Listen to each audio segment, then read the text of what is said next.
Jörgen Mattias, esimeses sõidus kindlustasid Eesti meistritiitli, teises sõidus püsisid Karelil päris sambas ja siis olid järsku kadunud.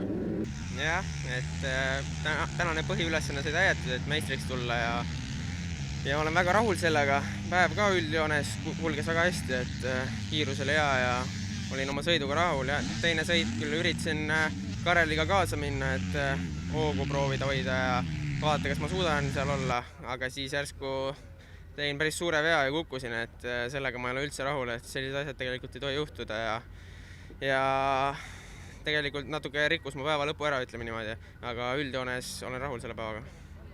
No iseenesest ju selles mõttes, et väiksema sikliga annab siin langerajal sõita suuremate vastu küll. Annab ikka, et mis siis, et siin pikemad sirged ja 4,5 on nii-öelda eelis, aga annab ikka, et peale Inglismaa, nüüd ma käisin Inglismaa laagris ja peale seda ma olen pidurdusmaadega tööd teinud, et täna kindlalt ma nägin, et ma suudan kiiremini pidurdusmaadele vastu minna ja olen väga rahul sellega.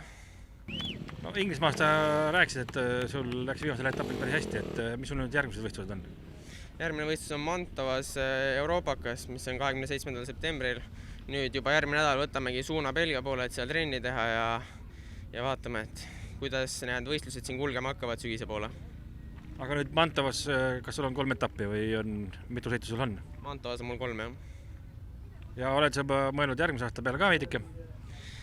Natuke ikka, et üritamegi siin pakkumised üle vaadata ja kuhu suunda hoida nii-öelda, et vaikselt oleme mõtlenud ja eks me mõtleme selle peale järjest rohkem, mida aasta lõpu poole hakkab minema, et ikka olen mõtlenud.